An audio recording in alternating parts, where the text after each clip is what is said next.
बेटा हमारा टॉपिक है आज का प्रबंध के कार्य, फंक्शन ऑफ मैनेजमेंट।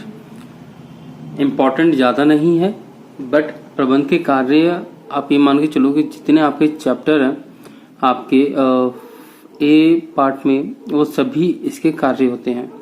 जैसे नियोजन, संगठन, नियुक्तिकरण, ठीक है, निर्देशन और नियंत्रण, यही सारे आपके चैप्टर हैं और यही सारे प्रबंध के कार्य होते हैं बेटा। ओके, आपको फर्दर इनको एक्सप्लेन करना है तो आपको ये सारी चीज़ें नहीं पढ़नी, ठीक है। वैसे तो मैंने आपको नोट्स दे दिए हैं, अदरवाइज देखो जो भी मैं आपको यहाँ पे पढ़ाता हूँ आपको नोट्स में से ही याद करना है। ये मैं आपको इसलिए यहाँ से पढ़ाता हूँ इस बुक से, ताकि आपकी नॉलेज इंक्रीज हो सके।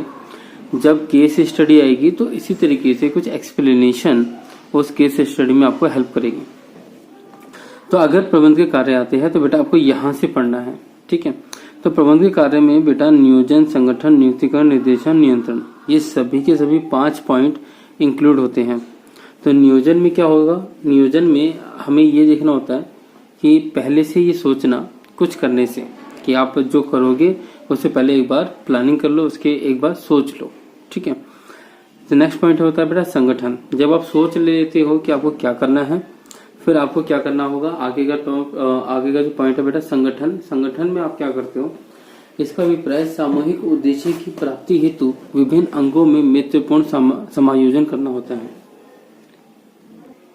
यहाँ से शायद आपको समझ में ना आए, लेकिन अगर आप इसकी एक्सप्लेनेशन पढ़ोगे तो आपको यहाँ पे जो समझ में आएगा।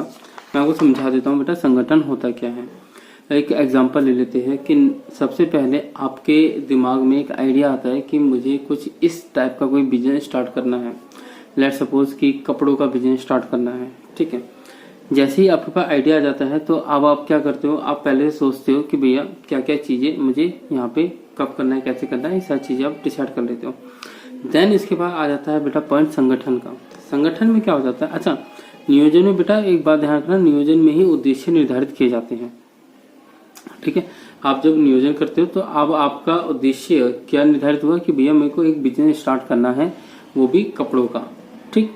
देन फिर अब बात आ जाती है कि उसके लिए क्या क्या चीजें चाहिए, कितने डिपार्टमेंट चाहिए, कितने लोग चाहिए, उनकी क्या रिस्पॉन्सिबिलिटीज होगी, उनकी क्या ड्यूटीज होगी, उन सारी चीजें। मतलब एक आप कह सकते हो कि कागज पे जैसे एक इंजीनियर मकान का नक्शा बनाता है, बिल्डिंग का नक्शा बनाता है बनाने से पहले, सेम वैसे ही नक्शा आप अपने माइंड में अपने कागजों पे बना लेते हो एक संगठन को देखते हुए, ठीक है। उसी को बोलते हैं हम संगठन, ठीक है। आप एक खाका तैयार कर लेते हो, एक स्ट्रक्चर तैयार कर लेते हो कि आपको कितने डिपार्टमेंट चाहिए, उसमें कितने लोग चाहिए, उनकी क्वालिफिकेशन क्या होगी, उनकी रिस्पॉन्सिबिलिटीज क्या होगी, उनके अधिकार क्या होंगे, उत्तरदायित्व क्या होंगे, सारी चीजें, ठीक। जैसे भी डिसाइड कर लेते हो फिर बेटा नेक्स्ट पॉइंट आ जाता है नियुक्तिकरण का। मतलब अगर आपने डिसाइड कर लिया भाई ये डिपार्टमेंट होंगे, ये उनका कैबिन है, ये इतने लोग चाहिए, मैन पावर चाहिए, अब पॉइंट आ जाता है नियुक्तिकरण, मतलब कि उनको जॉब पे रखने का। अब यहाँ पे आपको यहाँ से आपका प्रोसेस स्टार्ट हो जाता है इंटरव्यूज का। आप लोगों को इन्वाइट करते हो कि आओ हमारी कंपनी में काम करो, आप उस हिसाब से नियुक्तिकरण करते हो। जैसे आप उनको जॉब पे रख लेते हो बेटा तो नेक्स्ट पॉइंट आ जाता है निर्देशन देने का, क्योंकि जॉब पे रखने के बाद नेक्स्ट पॉइंट होता है आप उनको डायरेक्शन दोगे, आप उनको बताओगे कि भैया आपको काम कैसे कैसे कब कब किस किस तरह से करना होता है। क्योंकि आप अगर सिर्फ उनको मुंह से बता दो या आप उनकी जॉब जो रिस्पॉन्सिबिलिटी है, जो अथॉरिटीज है, वो आप उनको सिर्फ इन्फॉर्म कर दो तो उससे वो काम करना स्टार्ट नहीं करते। आपको उनको डायरेक्शन देनी होती है। डायरेक्शन में बेटा मोटिवेशन भी आती है, अभिप्रेरणा जिसे हम कहते हैं अभिप्रेरित करना, आप उनको मोटिवेट भी करते हो काम करने के लिए।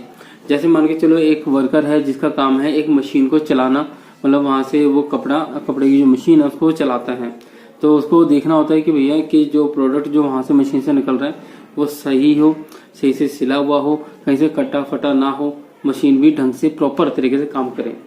ये काम उसको बताने के बाद बेटा नेक्स्ट आपको ये भी देखना होता है कि क्या वो अपने काम को अच्छे से कर रहा है या नहीं कर रहा है, ठीक है। उसके लिए आपको उसको मोटिवेट करना होता है, बार बार उसको अच्छे से उसको एनालाइज करना होता है कि वो काम किस तरह से कर रहा है, कहीं कोई वेस्ट तो नहीं कर रहा अपनी एनर्जी को, राइट। नेक्स्ट पॉइंट लास्ट जो है बेटा इसका वो आ जाता है नियंत्रण। नियंत्रण में हम क्या करते हैं कि नियोजन के अंदर जो आपने लक्ष्य निर्धारित किया था कि भाई हमें एक फैक्ट्री ओपन करनी है, साथ में फिर हमें उस साल प्रॉफिट अर्न करना है या इतना प्रोडक्शन करना है, कोई ना कोई अलग अलग मोटिव हो सकता है आपका।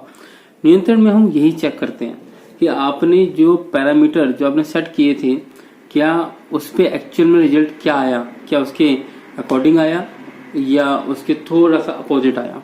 ठीक है, तो उसको हम क्या बोलते हैं बेटा, नियंत्रण। यहाँ पे आपको ये भी देखना होता है कि जो आपने गोल सेट किए थे, क्या अगर वो अचीव नहीं हो पा रहे हैं आपके, जैसे आपका गोल था कि हर एक पर्सन, हर एक एम्प्लॉय 200 शर्ट तैयार करेगा पर डे के हिसाब से, बट नियंत्रण में आपने देखा कि एज अ रिजल्ट एंड में जो रिजल्ट आपको मिला उसके अकॉर्डिंग 200 शर्ट नहीं बन पा रही है, 180 बनती है या 190 बन रही है या 170 या 150 तक ही बन पा रही है। तो आपने यहाँ पे नियंत्रण में देख लिया कि भैया जो आपने नियोजन में सेट किए थे पैरामीटर्स वो नहीं हो पा रहे पूरे। देन फिर नियंत्रण में हमारा दूसरा काम क्या होता है, ये देखना कि ये सारी चीजें पूरी हो क्यों नहीं पा रही है। ठीक है, देन जब आप उसमें कमी पता कर लेते हो, फिर नेक्स्ट प्रोसेस क्या होता है, उस कमी को दूर कैसे कर सकते हैं, उसके लिए आप सोल्यूशन ढूंढते हो। तो ये सारी चीजें बेटा नियंत्रण में हो जाती हैं। ठीक है, प्रबंध के कार्य इंपॉर्टेंट नहीं है, बट अगेन एक केस स्टडी में आ सकते हैं, दैट्स वाई मैंने आपको ये सारी चीजें बता दी है बेटा। ठीक है, नेक्स्ट अगर हम बात करें बेटा, तो हमारा टॉपिक हो जाता है यहाँ पर समन्वय का, कोऑर्डिनेशन। अब अवधारणा महत्व बोला गया है, लेकिन मैं आपको बेटा एक चीज समझा देता हूँ कि समन्वय की विशेषताएं भी हमें पढ़नी पड़ेगी इसमें। लेकिन मैं आपको एक डेफिनेशन अगर इसकी देना चाहूँ तो बेटा समन्वय का मतलब ये होगा कि जहाँ पर ग्रुप ऑफ पीपल है, जहाँ पे लोगों का समूह है और वो अगर एक ही दिशा में काम कर रहे हैं, तो उनकी एक्टिविटी को आपको इस तरह से साथ में लेके आना पड़ेगा ताकि गोल अचीव हो सके। तो वहां पे समन्वय की आवश्यकता होगी। तो जहां हम कहें भाई कोऑर्डिनेशन कहाँ चाहिए, तो कोऑर्डिनेशन चाहिए वहां पर जहां पर लोगों का समूह हो जो साथ में मिलकर काम करता है।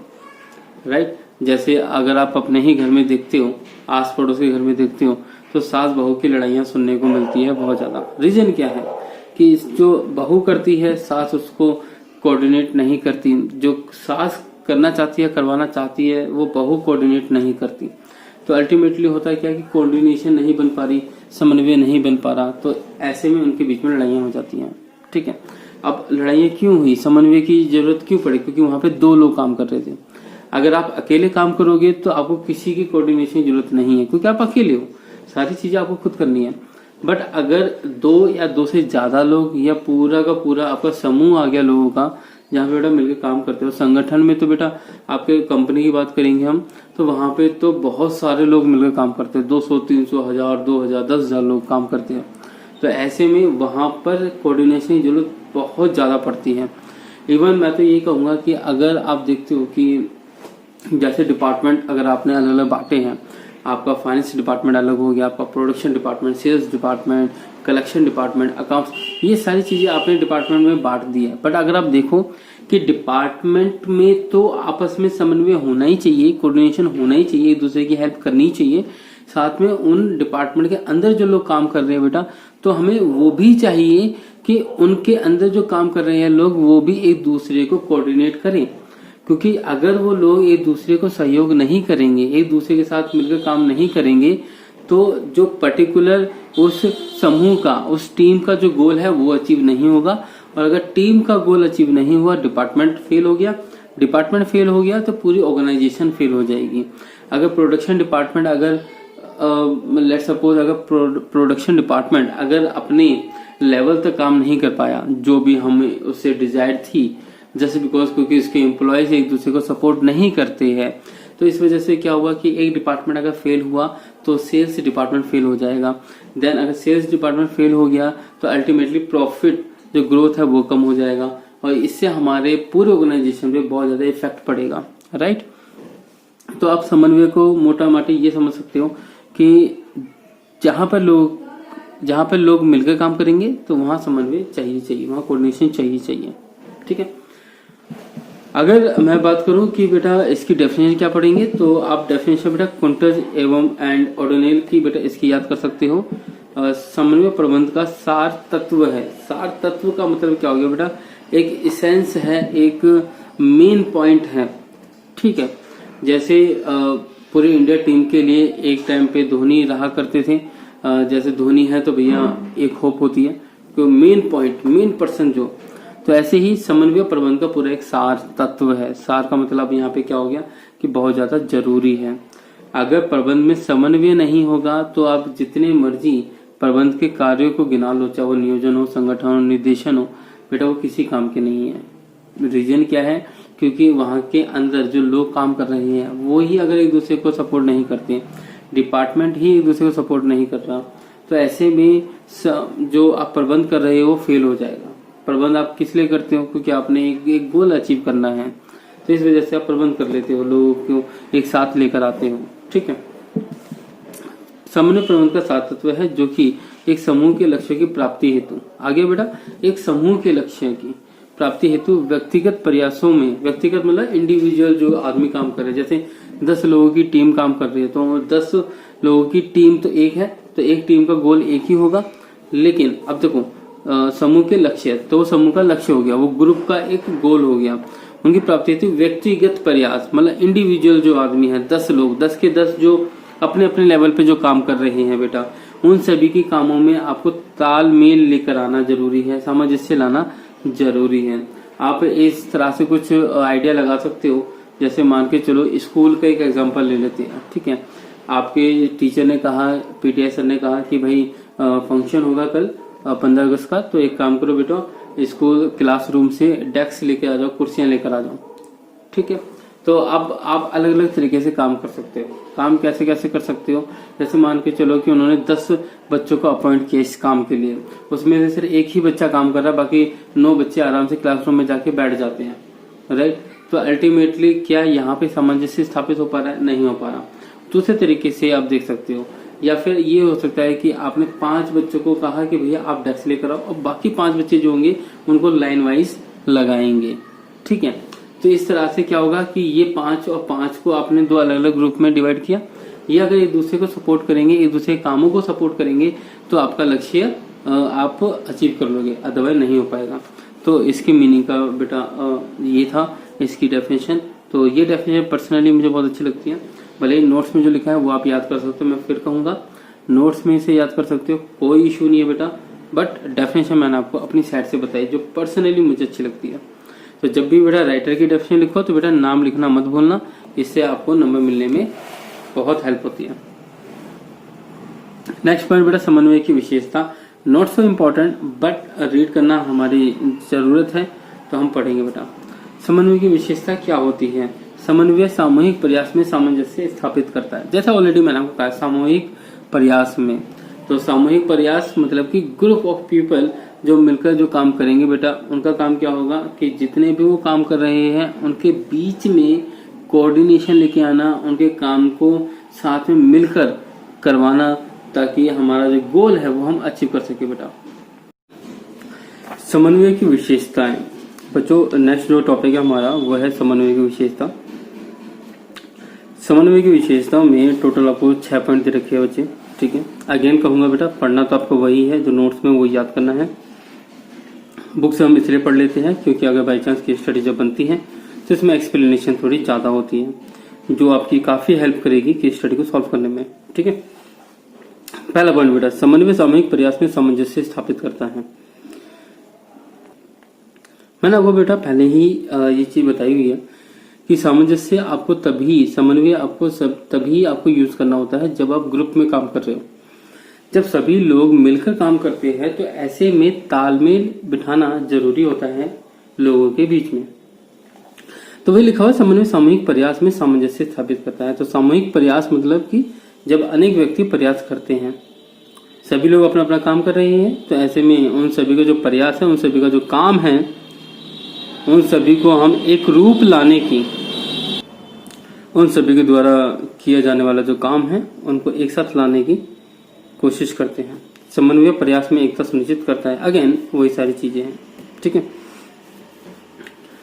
समन्वय प्रयास में एकता सुनिश्चित करता है। समन्वय की प्रकृति प्रयास में एकता पैदा करने की है। इसका अभिप्राय समन्वय प्रक्रिया के दौरान एक संगठन की विभिन्न क्रियाओं में एकता पैदा करने के प्रयास से है। उदाहरण के लिए क्रय तथा विक्रय विभागों को अपनी क्रियाओं को इस ढंग से समन्वित करना होता है ताकि क्रय आदेशों की पूर्ति की जा सके। इसका कहने का मतलब ये है कि जब दो दो डिपार्टमेंट जब साथ में मिलकर काम करते हैं, तो प्रोडक्शन डिपार्टमेंट कह लो या सेल्स डिपार्टमेंट कह लो आप, ठीक है। तो सेल्स डिपार्टमेंट को प्रोडक्शन डिपार्टमेंट के साथ कोऑर्डिनेट करना होता है, या भी कह लो कि प्रोडक्शन डिपार्टमेंट को सेल्स डिपार्टमेंट के साथ कोऑर्डिनेशन की जरूरत होती है। नेक्स्ट पॉइंट है बेटा, समन्वय एक सर्वव्यापक कार्य है। सर्वव्यापक से मेरा मतलब है कि समन्वय आपको हर जगह देखने को मिलता है। जैसा भी कह सकते हो कि एक शिक्षण संस्था की अगर हम बात करें, स्कूल की बात करें, तो वहां पर टाइम टेबल जब हम बनाते हैं, प्रिंसिपल सर ने आपका टाइम टेबल बनाया, देन उसके बाद ऐसे में क्या होता है कि सभी टीचर्स को फॉलो करते हैं, ठीक है। प्रिंसिपल सर नहीं बनाते, मैंने जस्ट एक एग्जांपल लिया है, ठीक है। अगर आप बात करो क्रिकेट की, तो क्रिकेट में सभी जो लोग हैं, वो सभी जो टीम प्लेयर है, वो साथ में मिलकर काम करते हैं। तो समन्वय का मतलब ये नहीं है कि वो सिर्फ एक बिजनेस में ही देखने को मिलेगा, वो आपको हर जगह देखने को मिलता है। नेक्स्ट पॉइंट है बेटा, सेकंड लास्ट, समन्वय सभी प्रबंधकों का उत्तरदायित्व भी होता है। रिस्पॉन्सिबिलिटी से बेटा समन्वय, देखो उत्तरदायित्व का मतलब ये है कि एक तरह की वो उनकी मजबूरी है समन्वय करना, क्योंकि अगर आप ऑर्गेनाइजेशन की बात करो तो उसमें 3 स्तर आपको देखने को मिलते हैं, उच्च, मध्य और निम्न स्तर, और सभी स्तरों पर समन्वय का होना बहुत जरूरी है। पहला जो उच्च स्तर जो है उसका कोऑर्डिनेशन मध्य और निम्न के साथ होना चाहिए, मध्य का उच्च और निम्न दोनों के साथ होना चाहिए, और निम्न का भी उच्च मध्य दोनों के साथ होना चाहिए। तो तीनों का आपस में अगर कोऑर्डिनेशन बना रहेगा तभी आप अपने गोल को अचीव कर पाओगे, अदरवाइज पॉसिबिलिटी बहुत कम हो जाती है कि उच्च प्रबंधक तो नीतियां बना देते हैं, पॉलिसी उन्होंने बना दी, फ्रेमवर्क तैयार कर दिया, लेकिन जो मध्य और निम्न है वो उसको फॉलो नहीं करते, तो अल्टीमेटली कोऑर्डिनेशन की बेटा जरूरत होती है। नेक्स्ट पॉइंट है बेटा, समन्वय जानबूझ के किया जाने वाला कार्य है। तो देखो ऑब्वियसली बात है, अगर आपको अपना गोल अचीव करना है तो बेटा आपको कोऑर्डिनेशन तो चाहिए, आपको समन्वय चाहिए। सभी लोग मिलकर काम करें, ये आपकी मजबूरी बन जाती है, तो इसीलिए समन्वय को जानबूझकर लागू किया जाता है, ध्यान रखना, ठीक है।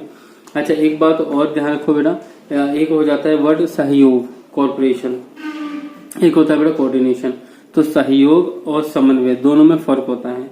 एक एग्जांपल से समझ लेते हैं, जैसे मान के चलो कि एक फैमिली में एक आदमी, मतलब पापा कह लो उसे, वो अपने बच्चों को या सभी घर में जितने भी 4-5 लोग होते हैं सभी को बोलते थे कि भैया मेरा जो पैंट है वो थोड़ी बड़ी है, इसको थोड़ा काट देना, मतलब 1 इंच 2 इंच करके। अब वो तो भाई ये बोल के चले जाते हैं। अब ऐसे में होता है क्या है कि भैया उन्होंने पर्टिकुलरली किसी को तो बोला नहीं है कि भैया तुम कर देना ये वाला काम। होता क्या है कि पहले बेटी 1 इंच काट देती है, वो रख देती है, फिर मम्मी आती है वो 1 इंच काट देती है, देन वो रख देती है, फिर ऐसे ही 2-3 लोग और आते हैं, वो भी 1-1 इंच करके काट देते हैं, तो अल्टीमेटली पैंट का निक्कर बन जाता है। तो वो पॉइंट जो हुआ है, वहां पे जो लोगों ने काम किया है वो सहयोग के लिए काम किया है, क्योंकि सहयोग का मतलब होता है कहीं ना कहीं आपकी फीलिंग्स है उस आदमी के प्रति, उस इंसान के प्रति, क्योंकि वो आपके डैडी हैं, आपके पति हैं, इस वजह से तो आपने सहयोग किया क्योंकि आपकी फीलिंग्स थी, आपके इमोशंस थे उसको लेकर। लेकिन कोऑर्डिनेशन थोड़ा अलग हो जाता है। कोऑर्डिनेशन एक गोल को अचीव करने के लिए पर्टिकुलरली आपको किसी ग्रुप में आपको वहाँ पे देना होता है, वहाँ पे उनको बताना होता है कि भैया देखो कोऑर्डिनेशन आप सभी करना होगा, ये इसके साथ करेगा, वो उसके साथ करेगा। वहाँ पे जानबूझ के आपको बताया जाता है सारी चीजें कि भैया कौन किसको कोऑर्डिनेट करने वाला है, कौन किसका सहयोग देने वाला है, किसी को भी कोई प्रॉब्लम होती है तो कौन किसको समन्वय करेगा, कौन किसको कोऑर्डिनेट करेगा। जैसे प्रिंसिपल सर भी बोल सकते हैं, जैसे फॉर एग्जांपल कोई टीचर नहीं आया, लेट्स सपोज कि बिजनेस स्टडी का टीचर नहीं आया, तो हो सकता है कि अकाउंटेंसी वाले सर को कहा जाए कि भैया आप जाओ और वहां पे पढ़ा के आ जाओ, ठीक है। तो ये जानबूझ के किया जाने वाला बेटा समन्वय होता है, ध्यान से ध्यान रखना बेटा इस बात का। नेक्स्ट पॉइंट है बेटा हमारे समन्वय प्रबंध का सार है। प्रबंध का सार का मतलब क्या हो गया कि प्रबंध के सभी कामों में समन्वय अगर आता है तो उसको हम बोलते हैं समन्वय प्रबंध का सार है बच्चे। अगर आप देखो बेटा तो क्या लिखा हुआ है, समन्वय के संबंध में एक महत्वपूर्ण प्रश्न यह उठता है कि क्या इसे प्रबंध के अन्य कार्य जैसे नियोजन, संगठन, नियुक्तिकरण, निर्देशन, नियंत्रण की श्रृंखला में भी प्रबंध का छठा कार्य माना जाए या नहीं। अब देखो यहाँ पर क्वेश्चन क्या पुट हुआ था कि कई लोग ये कहते थे कि समन्वय भी इन्हीं की तरह एक और कार्य है, लेकिन कई लोगों का ये मानना था कि नहीं भाई कार्य नहीं है, प्रबंध का सार है, एसेंशियल पॉइंट है ये, और ये सभी कार्यों के बीच में काम आता है। तो यहाँ पे एक चीज बताया गया है कि भाई क्या बोला है कि लेकिन आधुनिक, अब शायद आपको दिखाई दे रहा, हाँ, लेकिन आधुनिक प्रबंध विशेषज्ञों का मानना है कि समन्वय प्रबंध का कोई अलग कार्य नहीं है, बल्कि ये प्रबंध के अन्य सभी कार्यों का एक मुख्य हिस्सा है। तो इसेंशियल पॉइंट का मतलब क्या हो गया बेटा? ये मुख्य हिस्सा, आप कह सकते हो उसको सार। ये क्विंटज ओडोनेल ने कहा है, भाई उनकी विचारधारा है। उन्होंने कहा है कि प्रबल वो समर्थक रहे हैं इस बात के। उनका ये मानना है कि भाई समन्वय प्रबंध का सार है, क्योंकि प्रबंध के हर एक कार्य में, हर एक स्टेज में कोऑर्डिनेशन की बहुत जरूरत होती है। जैसे समन्वय और नियोजन, समन्वय संगठन, समन्वय नियुक्तिकरण, समन्वय निर्देशन, समन्वय नियंत्रण। ठीक, एक पॉइंट मैं आपको बता देता हूँ बेटा क्या लिखा हुआ है। समन्वय और नियोजन की अगर हम बात करें तो क्या लिखा है? एक प्रबंधक जब नियोजन कार्य में व्यस्त होता है तो उस समय उसके सोच विचार का केंद्र बिंदु समन्वय ही होता है। विभिन्न विभागों की क्रियाओं को ध्यान में रखकर ही नियोजन किया जाता है। तो नियोजन ये नहीं होता कि आपको गोल क्या लेना है, नियोजन का मतलब ये भी है कि उस गोल को अचीव कैसे करोगे आप। तो अचीव करने के लिए आपको अलग अलग डिपार्टमेंट चाहिए होंगे, उसमें अलग अलग लेवल पे काम करने वाले लोग चाहिए होंगे जो एक दूसरे को सपोर्ट करेंगे। क्योंकि अगर एक प्रोसेस है, लेट सपोज कि किसी गोल को अचीव करने के प्रोसेस है, या आप और एग्जांपल लेना चाहो तो आप ये कह सकते हो कि जैसे रेस होती है, ठीक है। अब रेस में जैसे आपने मूवीज में देखा होगा कि एक बच्चा भागता है थोड़ी देर, फिर झंडा जो उसके हाथ में होता है वो दूसरे वाले को देता है, फिर वो भागता है कुछ दूरी तक, फिर वो किसी और को देता है तीसरे वाले को, तीसरा भागता है चौथे वाले को देता है, और चौथा वाला जाता है फिनिश लाइन तक, ठीक है। तो ऐसे ही नियोजन में जब काम बांटे जाते हैं, जब सोचा जाता है कि भैया क्या करना है, कब कैसे, तो ये सारी चीजें बेटा समन्वय को ध्यान में रखते हुए ही किया जाता है। अगर आप अपनी कंपनी का जब नियोजन करते हो, किसी भी चीज का नियोजन करते हो, प्लानिंग करते हो, तो अगर लेट सपोज कि आपको कमरा खाली करना है, ठीक है, और आपने सोचा कि भाई मॉर्निंग में सुबह उठेंगे और ट्रक वाले को बुलाएंगे, ठीक है, और उसके बाद हम 4 दोस्त हैं, अब बारी बारी से हम मतलब ये किचन को खाली करेगा या हम सामान को साफ करेंगे, वो उसको पैक करेगा, पैक जो आइटम है उसको वो नीचे लेके जाएगा तीसरा दोस्त, ठीक है, और जो चौथा होगा वो उसको गाड़ी में डाल देगा। तो कहीं आपके मन में कभी ये नहीं होता कि भाई चौथा वाला मना कर दे तो, या ड्राइवर ही बोल दे भैया मैं तो नहीं आ रहा गाड़ी लेकर, या जो साफ कर रहा है जो दोस्त वो कहे कि सामान साफ करने की जरूरत, एक काम करो ऐसे पैक कर दो। जब आप प्लानिंग कर रहे होते हो तो ऐसी कोई भी चीज आपके मन में नहीं होती। अल्टीमेटली आपके दिमाग में क्या चल रहा होता है कि हाँ भाई सभी अपने अपनी ड्यूटी पूरी करेंगे, सभी अपने अपना काम पूरा करेंगे। तो इसका मतलब समन्वय करेंगे, सबके साथ एक दूसरे को साथ कोऑर्डिनेट करेंगे। इसी तरीके से बेटा समन्वय संगठन का पॉइंट है, समन्वय नियुक्तिकरण का आपको मैंने बेटा नोट्स में दे रखे हैं। ज्यादा कुछ खास टॉपिक नहीं है, इस वजह से मैं इसमें रीड आउट नहीं कर रहा हूँ बेटा, बाकी आपके सामने है, बहुत ही सिंपल सिंपल सी चीजें होती हैं, ठीक है, बहुत सिंपल है बेटा। जैसे अगर मैं फिर भी अगर चलो आपको बता ही देता हूँ, एक एक लाइन में बता देता हूँ। समन्वय संगठन, संगठन में क्या होता है कि आप विभाग बना देते हो, डिपार्टमेंट बनाते हो, तो आपके मन में क्या होता है कि भैया एक डिपार्टमेंट दूसरे डिपार्टमेंट का समन्वय करेगा, मतलब सहयोग देगा। समन्वय नियुक्तिकरण, नियुक्तिकरण में क्या होता है कि भैया आपने क्या कहते हैं स्टाफिंग कर दी, आपने लोगों को नियुक्त कर दिया काम के लिए, तो आपके मन में तब भी तो यही होता है कि भैया अगर मैंने एक डिपार्टमेंट में एक पर्सन को अगर मैंने रखा है तो वो उसी डिपार्टमेंट के अदर लोगों के साथ कोऑर्डिनेट करेगा, समन्वय करेगा, ठीक है। निर्देशन की अगर हम बात करते हैं जिसमें आदेश निर्देश दिए जाते हैं, तो वहां पर भी आपके मन में यही रहता है कि जो हम निर्देश देंगे लोगों को वो हमारे साथ क्या करेंगे, कोऑर्डिनेट करेंगे, वो विरोध नहीं करेंगे उन सब चीजों का। तो अल्टीमेटली बेटा यही सारी चीजें की जाती हैं। कंक्लूजन की बात करें तो बेटा क्या लिखा हुआ है, उपरोक्त विवरण से स्पष्ट होता है कि समन्वय प्रबंध के सभी कार्यों के साथ जुड़ा होता है, अतः निसंकोच यह कहा जा सकता है कि समन्वय प्रबंध का कोई अलग कार्य नहीं है, बल्कि यह तो प्रबंध का सार है, ठीक है। तो बेटा ये पॉइंट हमारा कवर होता है। नेक्स्ट अगर हम बात करें इसकी, तो इसको अभी मैं छोड़ देता हूँ, ये बेटा केस स्टडी के लिए इंपॉर्टेंट हो सकता है कि समन्वय की आवश्यकता प्रबंध के सभी स्तरों पर होती है, ठीक है। लेकिन क्योंकि ये टॉपिक अब हट चुका है थोड़ा, तो इसको मैं भी हटा देता हूँ साइड में। ये हमने पहले जो पढ़ा है प्रबंध सार होता है, सॉरी समन्वय प्रबंध का सार होता है, वही पॉइंट यहाँ पे लिखा हुआ है, कोई नई चीज नहीं लिखी है इसके अंदर। लास्ट में जो बेटा हमारे पास टॉपिक है बेटा वो है हमारे पास समन्वय का महत्व क्या होता है, इम्पोर्टेंस क्या है बेटा कोऑर्डिनेशन की।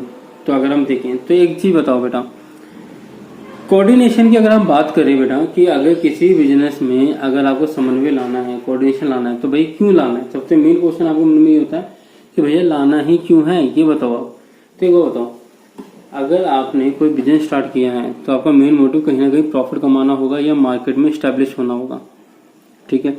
अब उसमें जो आपका जो बिजनेस है, या तो उसमें अलग अलग डिपार्टमेंट होंगे, और अगर बिजनेस छोटा है तो कहीं ना कहीं लोग काम कर रहे होंगे, एक आदमी नहीं कई लोग काम कर रहे होंगे।